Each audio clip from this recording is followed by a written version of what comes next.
Ciertamente, hoy es un día con mucha historia para Corrientes. Se cierra el mes de Corrientes. Emilio decía hace un rato, pero esto del mes de Corrientes y las celebraciones empezaron ahora, hace mucho tiempo. El invitado al programa de hoy, a este café, ya ha visitado este estudio, ya ha visitado este programa. Es, por cierto, es un grandísimo historiador, es docente universitario, es referente para todos aquellos que hablan de historia en Corrientes.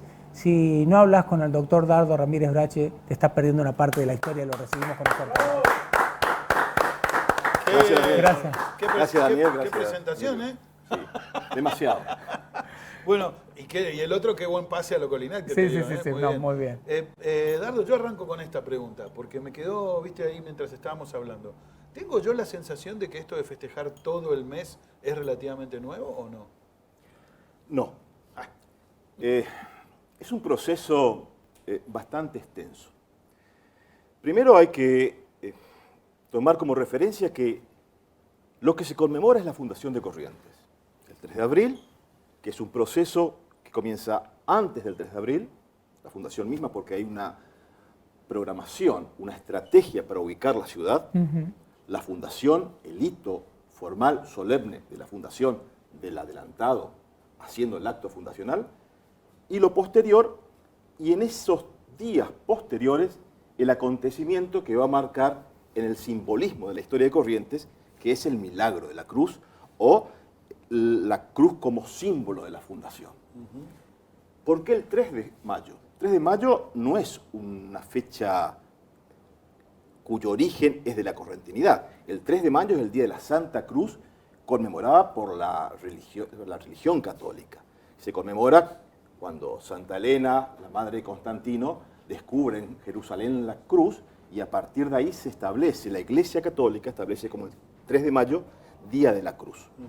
¿Qué pasó? No es una fecha netamente correntina, no, eso queda claro. ¿Qué ocurrió? Después del 3 de abril, del hito fundacional, del acta fundacional y el acto solemne del fundador, se establece el fuerte, se establece la demarcación de la ciudad, se establecen los primeros pobladores, y al poco tiempo va a acontecer el hecho de el intento de quemazón a la cruz, que van a ser unos días posteriores a la fundación, que tiempos después, para unificar y determinar criterios para la conmemoración, se traslada ese acto al 3 de mayo para que todos, la correntinidad y la cristiandad, recuerden la Santa Cruz ese día.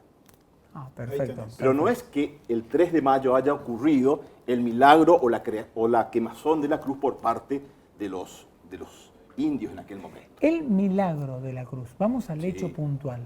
Eso específicamente, ¿cómo se sucedieron los acontecimientos en ese momento? Hay una cronología, hay una sucesión de hechos históricos, algunos documentados, otros no tanto. Claro. El hecho de la fundación de Corrientes está perfectamente documentado por el acta misma y por la serie de documentación que existe. La cuestión del milagro de la cruz se va a dar a través de un intento de un ataque que los indios en derredor del fuerte y de la primera demarcación de la ciudad hicieron de ese símbolo que estaba frente al fuerte. En ese intento de quemazón, el leño no se quemó. En ese contexto, en donde los españoles, los asunceños y el hombre de hace 433 años que habitaba este mundo y venía de la raíz hispánica, la connotación religiosa y la cosmovisión de explicación de las cosas que nos pasan era la trascendencia. La cruz no se quemó, es un milagro de Dios. Desde luego, los testimonios, la multiplicación oral de las versiones instalaron que esa cruz que intentó ser quemada, eso fue un acontecimiento que intentó ser quemada y no se quemó. No se quemó por voluntad de Dios, no se quemó porque estaba húmeda, no se quemó por factores naturales o fenómenos atmosféricos, no lo sabemos, porque históricamente nosotros reconstruimos las conductas de acuerdo a la documentación y a la heurística, las fuentes. No existen fuentes de esa característica. Sí existe una tradición oral en donde da una explicación de por qué ese intento de quemazón no se produjo. Ahora, también hay con el correr de los años, y se ha intensificado en los últimos tiempos, Dardo, ya que hablabas de reconstrucción y revalorización de cada uno de los actores, tanto de ese momento como fueron llevados a lo largo de la historia. ¿Y a qué me refiero? Vos veías la imagen, a nosotros nos pasó en la escuela, teníamos que dibujar esto y era el dibujo de los buenos son los conquistadores, los malos son los indios, el rayo que cae arriba de... Y empezamos a darnos cuenta con el correr de los años que el lugar de los pueblos originarios es verdaderamente otro, ¿no? Sin duda. Sí, las generalidades siempre son parciales. Hay buenos españoles y malos españoles, hay buenos indios y malos indios, hay, digamos, pueblos que actuaron con virtudes y pueblos que actuaron con defectos y errores. Y en esta construcción, en donde el rol del encuentro de dos civilizaciones, porque al final de cuentas ha sido eso, desde el mismo momento del descubrimiento, 1492, que ha sido el encuentro de estas dos civilizaciones, que en donde en esta masa de comunidades aborígenes había pueblos que estuvieron sometidos y esclavizados por otros indios y vieron en los españoles el camino de la libertad, razón por la cual Hernán Cortés, con 200 hombres, un puñado de perros y un grupo de caballos, conquista Tenochtitlán de 100.000 habitantes. Pero no es Hernán Cortés solamente con los 200 soldados que tenía, sino era Hernán Cortés con los cientos de miles de indios aliados que vieron en Hernán Cortés la posibilidad de la libertad en contra de los indios que los esclavizaban. Todo hay que rever. No es que acá estaban los oprimidos y allá estaban los opresores. Acá también habían opresores que oprimían a sus iguales en las mismas condiciones que podían hacer los que venían después del Atlántico. Pero es cierto, la historia no es estática. La historia requiere una reinterpretación permanente, un estudio, un análisis. Y en ese marco, de acuerdo a los impactos sociales y políticos, se le va dando lugar a esos roles que muchas veces estuvieron tal vez en la sombra. Y hoy por hoy están mucho más vistos. Y el rol de los indios, de los aborígenes, y yo utilizo el término indio porque es el término del derecho indiano en el cual se determinaba a los habitantes. Por eso hablo de indios. Esta condición, esta cuestión, me parece que es muy importante que también sean protagonistas de esta historia, pero no desde una perspectiva de la negatividad, sino una perspectiva del aporte, de la construcción, porque Corrientes no es hispánica solamente. No, pues. Corrientes es mestiza. No se la puede entender a Corrientes sin el filamento guaranítico. Su idioma, su forma de ser, sus creencias. Sus creencias no son estrictamente religiosas, católicas, sino de una mixtura católica con la idiosincrasia guaranítica.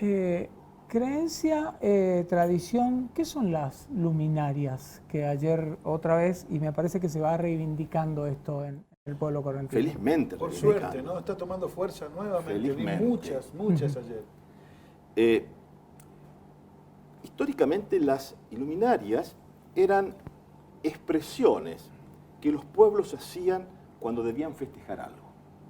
Si bien está fuertemente arraigado a la cuestión religiosa, pero también tiene que ver con cuestiones que el pueblo quería mostrar, quería expresarse. Por ejemplo, el cumpleaños del rey en la época del virreinato, el nacimiento del príncipe o de otras condiciones que hacían que el pueblo salía a festejar, las luminarias.